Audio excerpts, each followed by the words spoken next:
The Chinese are serious, while the Public Space Organization of China has been finishing one fruitful lunar mission after another for a very long time.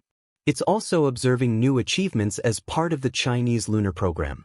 2 tests have already been brought to the far side of our satellite, and a couple of months ago, the next huge step continued. In June of this current year, Chang'e 6 in fact became the very first test to bring a rock sample from the baffling far side of the moon to Earth. Despite the fact that China has now made space history a few times over, the triumphs to date were only the beginning. The main goal of this aggressive program is to bring people back to the moon by 2030 and, in the future, even to construct a permanently monitored moon base. According to Michio Kaku, anyway, the lunar medal also has a pitch-dark downside. The worldwide space agencies are now in the process of sliding into a rough battle over the division of the moon. The starting sign for the second race into space has been given, and while the USA was eventually able to clearly win the first space race against the Soviet Union, nowadays, they seem to have fallen behind against the Chinese. As mentioned earlier, the Chinese lunar program to date looks like a celebrated trajectory, which reached its latest peak on June 25, 2024. In fact, this was the day on which the capsule of the Chang'e 6 mission arrived in Inner Mongolia. Consequently, it again cemented itself in the cosmic history books. Later, the capsule got back to Earth with almost 2 kilograms of rock samples from the far side of the moon, enabling specialists on Earth to inspect the material directly from this secret region for the very first time. Moreover, the extraordinary sample could also serve to break some crucial secrets about the development of our constant companion. For there is one thing we should not forget. Despite all the Apollo programs and subsequent research missions, the far side of our satellite has still scarcely been investigated. Specifically, no Apollo crew ever landed in this world-facing region, and the later automated moon landings mainly focused on those areas that shine at us from the sky on clear full moon nights. Thus, it took until 2019 for humanity to finally bring one of its technical stations to the far side of the moon. After the Chinese test, Chang'e 4 had landed there, and it, along with its small rover, allowed us our first brief look at the concept of the rocks at the moon's south pole. However, humanity wouldn't be humanity if it were to simply celebrate the lunar achievements of its own kind.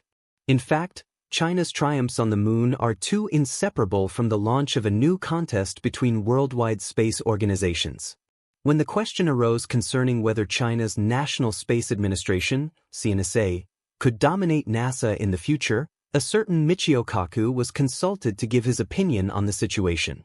As probably the most famous galactic pop star of our time, the American theoretical physicist addressed the U.S. Channel Fox Business after the internationally acclaimed return of the moon samples by Chang'e 6.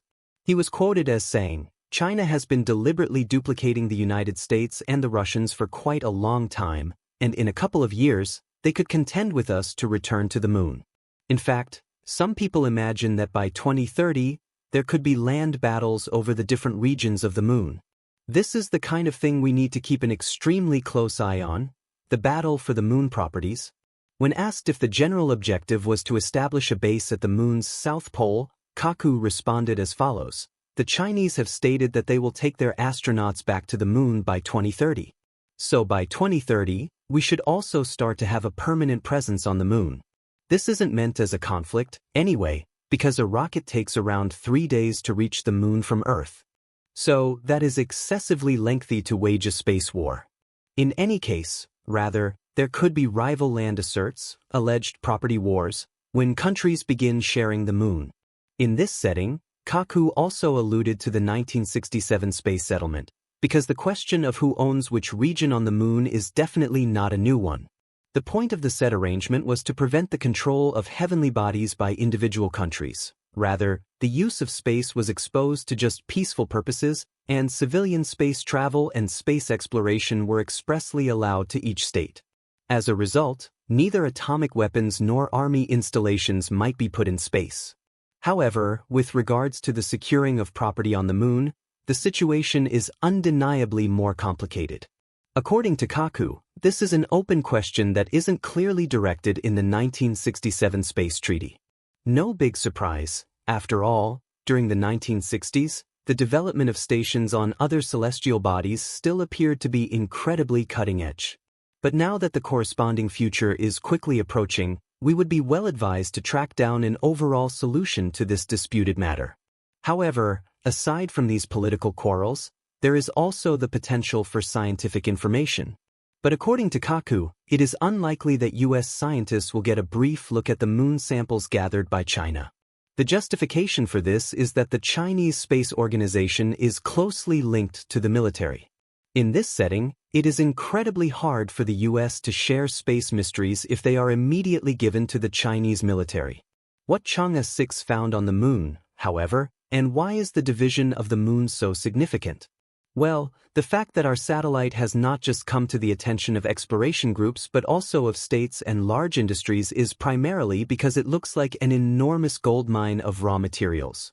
In detail, our dependable sidekick contains an abundance of resources that are either rare on our planet or are gradually running out.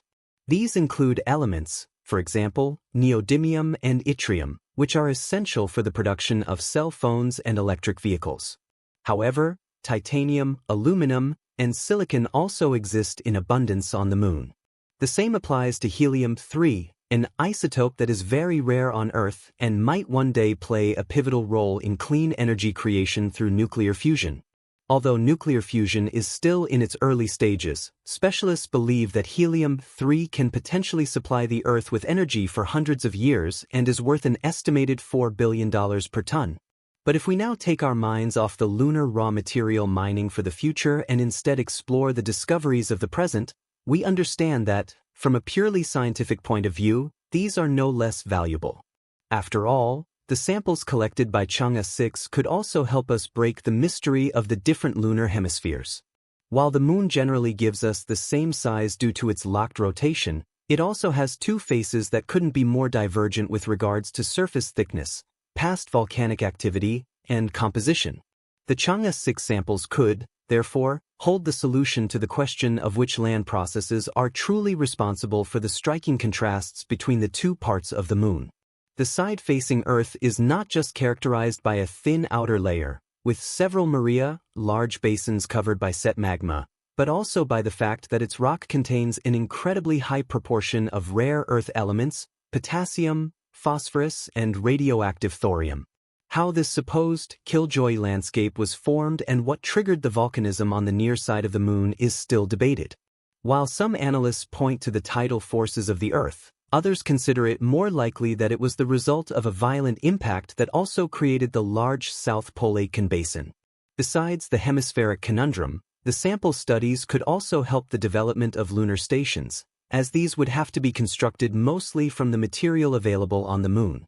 How the regolith and the moon's rock can be transformed into building material is already being tested in terrestrial research centers, along with the processes for extracting water, metals, and even oxygen. Anyway, the main point is that Chang'e 6 turned out not only to be a dedicated sample collector but also a fortunate stroke of luck for all particle specialists. The probe was also equipped with an identifier developed by the ESA, the so-called negative ions at the lunar surface, NILS. As the name suggests, this part was specially designed to detect negative ions, and it ultimately succeeded in identifying them on the lunar surface for the first time. Interestingly, the reason for this discovery becomes clear when we consider that the surface of the moon is essentially unprotected from cosmic radiation and solar wind. The relentless barrage of particles thus sets off electrochemical and photochemical reactions in the regolith, which among other things, ionizes particles and molecules of the lunar material. In previous space missions, tests had already succeeded in detecting some of the ionized particles in lunar orbit, but these were only positively charged particles, which, compared to their negative counterparts, have a much longer lifespan and are therefore easier to detect. The discovery of negative ions on the lunar surface has opened a new window on a previously hidden part of lunar plasma.